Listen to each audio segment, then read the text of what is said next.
నమస్కారం. నమస్తే అండి.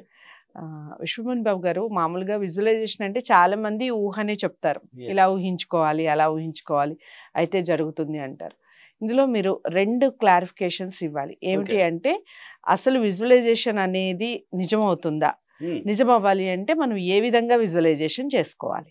ఎస్, మంచి క్వశ్చన్ అండి ఇది. ఎందుకంటే విజువలైజేషన్కి మించిన టెక్నికే లేదండి. నువ్వు ఎన్ని అప్రిమేషన్లు చేసినా, ఎంత రాసినా, ఎంత ధ్యానాలు చేసినా, ఈ విజువలైజేషన్ అనేది ఒక్కటి చేయకపోతే నీకు ఫలితం అనేది శూన్యం, ఏం ఉండదు, వేస్టే.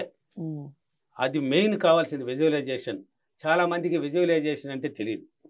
చదువుకున్న వాళ్ళు కూడా ఇంకా నా క్లాసుల్లో అడుగుతూ ఉంటారు.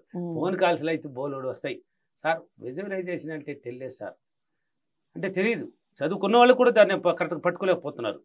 విజువలైజేషన్ అంటే ఏదో కాదండి. నీకేం కావాలి, నీకేం కావాలి? కళ్ళు తెరుచుకుంటే ఏం కనబడతాయి మనకి?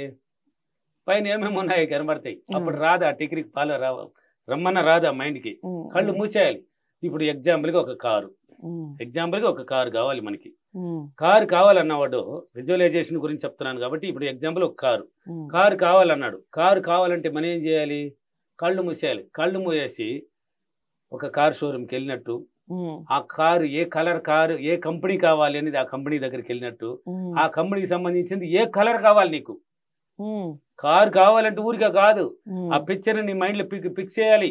కలర్ తో కూడా. ఇప్పుడు ఆడవాళ్ళు ఉన్నారు, మీరు కొంతమంది అయితే ఒక బట్టల షాప్కి వెళ్ళాలన్నా, గోల్డ్ షోరూమ్కి వెళ్ళాలన్నా, మహాలక్ష్మికి కావాల్సింది ఏంది?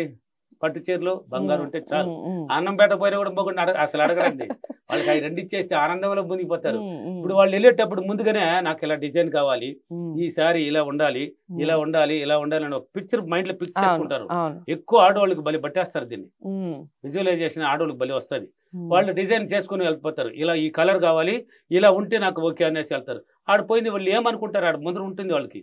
ఎవరు పట్టించుకుంటా కొంతమంది పోతారు, అసలు ఏం పట్టించుకోరు, ఆడపోయి చూద్దాం అనేసి. ఆడపోయి చూస్తూనే ఉంటది. ఏంది 10 షేర్లు ఎత్తేసినా కూడా నచ్చదు వాళ్ళకి, 50 ఎత్తేసినా నచ్చదు.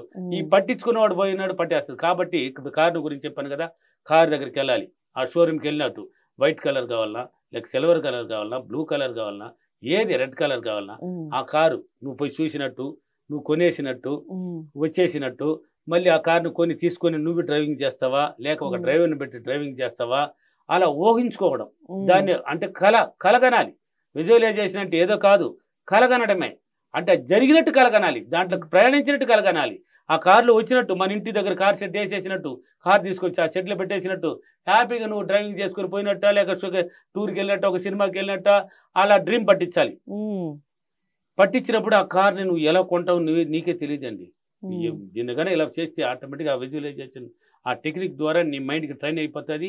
దాన్ని కొనడానికి అన్ని అవకాశాలు నీకు పట్టించేస్తాయి, ఈజీగా పట్టించేస్తుంది. ఇంకా మన మహాలక్ష్ములు చాలా మంది అడుగుతూ ఉంటారు, మన తల్లి, మన ఇంటి ఆడపడుచులు, సార్ అది మాకు కూడా కొంత తెలియదు సార్. కొంతమంది అడుగుతానే ఉంటారు, కొంతమంది తెలుసు. ఇప్పుడు ఆడవాళ్ళకి బాగా అలవాటు పడిన స్థలం ఏదండి?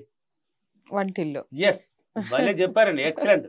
బాగా వంటిల్లు అంటే, వంటగది అంటే వాళ్ళకి మించింది ఇంకేం లేదు. ఇప్పుడు నేను పోయి వంటగదిలో ఎతక్కుంటూ ఉండాల్సిందే. వాళ్ళు అక్కడి నుంచి బాత్రూమ్ నుంచి కూడా పలానా చోటు ఉంది అని చెప్పమంటే కూడా చెప్పేస్తారు. ఆయిల్ ఎక్కడ ఉందండి, పలానా దగ్గర ఉంది చూడు, ఆవులు పలానా దగ్గర ఉంది చూడు, మిరప్పొడి ఎక్కడ ఉంది చూడు, స్టవ్ ఎక్కడ ఉంది, లైటర్ ఎక్కడ, ఆటోమేటిక్ మైండ్ లో పిక్చర్ అయిపోయింది వాళ్ళకి. ఎందువల్ల పిక్చర్ అయింది? దినమ్మ తినగా తీయకుండా అన్నాను, చెయ్యిగా వాళ్ళకి అలవాటు పడిపోయింది. వాళ్ళు ఫోన్లో మాట్లాడుతున్నా కానీ వంట చేస్తారు. అన్ని వెళ్ళిపోతుంది, ఆ చెయ్యి ట్రైన్ అయిపోయింది కదా మైండ్ ద్వారా. అది తీసుకెళ్తే తీసిపోయి అక్కడి నుంచి ఎత్తేసేస్తుంది, అన్ని వేసి కలిపేస్తున్నాడు. ఏంది అమ్మాయి ఏది చూడకుండా ఎత్తేసి కలిపేస్తున్నది అంటే కరెక్ట్గా నేర్చుంటుంది. అదే అండి విజువలైజేషన్ అంటే. అంటే ఆ డ్రీమ్, ఆ డ్రీమ్ అనమాట. మనకి ఇప్పుడు కళ్ళు మూసుకుంటే మీ ఇంట్లో స్టవ్ ఎక్కడ ఉంది అని కూడా మీకు తెలుసు, ఆయిల్ ఎక్కడ ఉంది అని తెలుసు, అన్ని తెలుసు, ఎక్కడెక్కడ ఏమో ఉన్నాయి అన్ని. వాటర్ ఇప్పుడు బిందె మనం వాటర్ క్యాన్ ఎక్కడ పెట్టున్నామని కూడా తెలిసిపోతుంది. అదే అండి విజువలైజేషన్. దాన్ని పట్టించినప్పుడు మనం ఆ విజువలైజేషన్ అనేది ఎప్పుడైతే ఏం కావాలన్నా దాన్ని పదే మన మైండ్కి కన్నా పట్టిస్తూ ఉన్నామంటే ఖచ్చితంగా నీ ముందర వచ్చేస్తుందండి. అది నీ ముందరికి తీసుకొచ్చేస్తుంది. ఎవరు తీసుకొచ్చేది? నీ ఇన్నర్ మైండ్. నీ ఇన్నర్ మైండ్ ఆటోమేటిక్గా దానికి సంబంధించిన అవకాశాలు నేర్పరచుకొని నీ ముందుకు తీసుకొచ్చి పెడతాది. ఆ విజువలైజేషన్ కొన్న పవర్ అంత కాదండి, అంత కాదు. నెక్స్ట్ కూడా చెప్తాను దాని గురించి, ఇంకా ఉంది, వేరే వీడియోలో చెప్తాను. ఇప్పుడే చేయబోతున్నాం దాని గురించి, దానికి వేరే ఎగ్జాంపుల్ ఇస్తాను. అంటే ఇలా కావాలనుకున్న వాళ్ళు ఏది కావాలన్నా అక్కడ ఆ విజువలైజేషన్ పట్టించాల్సింది. విజువలైజేషన్ అంటే ఏదో కాదు, ఇప్పుడు చెప్పేసాను కదా, అర్థమైపోయింది మీకు. అంటే ఆడవాళ్ళు అయితే ఇలా పట్టుకోండి, మీకు ఏం కావాలా డిజైన్, ఇప్పుడు అది వాళ్ళకి తెలియకనే వాళ్ళు డ్రీమ్ చేసుకొని పోయినారండి. ఇప్పుడు పట్టు చీర ఎలా ఉండాలని డ్రీమ్ చేశారు, బంగారు ఏ డిజైన్ లో ఉండాలని డ్రీమ్ చేశారు. అదే అండి విజువలైజేషన్. అదే. సో విజువలైజేషన్ అనేది మనం కరెక్ట్ గా ఫాలో అవ్వాలి అంటే అఫర్మేషన్ చెప్పండి. ఎస్, మనం కరెక్ట్ గా ఫాలో అవ్వాలంటే ఇప్పుడు ఇంకో కొన్ని మాటలు కూడా చెప్పాలి నేను దాని గురించి. మనం కరెక్ట్ గా ఫాలో అవ్వాలంటే ఏం చేయాలంటే డైలీ పట్టించాలి, ఒక రోజుతో కాదండి. సార్ మీరు చెప్పినారు సార్, నేను పట్టించినాను సార్, రాలేదు కదా సార్, ఒక రోజుతో ఏం కాదండి. మరి నెగిటివ్ బాడీది, మొత్తం ఆలోచనలు నెగిటివ్ ఎక్కువ, పాజిటివ్ తక్కువ ఇక్కడ ఉండేది మన మైండ్ లో. దాన్ని మొత్తాన్ని పాజిటివ్ రప్పిస్తా ఉండాలి. రప్పిస్తూ వస్తూ ఉన్నప్పుడు ఈ డ్రీమ్ అనేది పట్టిస్తే ఆటోమేటిక్ వస్తుంది. కాబట్టి మనం ఏం కావాలని అది పొందాలంటే ఇలాంటి అఫర్మేషన్ చేయండి. ఏది కావాలంటే ఆ డ్రీమ్ పట్టించేసి ఇలాంటి అఫర్మేషన్ చేసినారంటే, ఇప్పుడు కారు చెప్తాను కాబట్టి కారుని గురించి చెప్పేస్తాను. ఇప్పుడు ఆడపడుచులకి అయితే బంగారు పట్టు చీర, కాబట్టి నేను ఒకదాని గురించి చెప్తాను. నేను ప్రతిరోజు నా మైండ్కి విజువలైజేషన్ చేసి నేను అనుకున్న కారుని చాలా సులభంగా పొందినందుకు డబ్బులకి విశ్వానికి చాలా చాలా కృతజ్ఞతలు. Thank you universe, thank you money. Okay.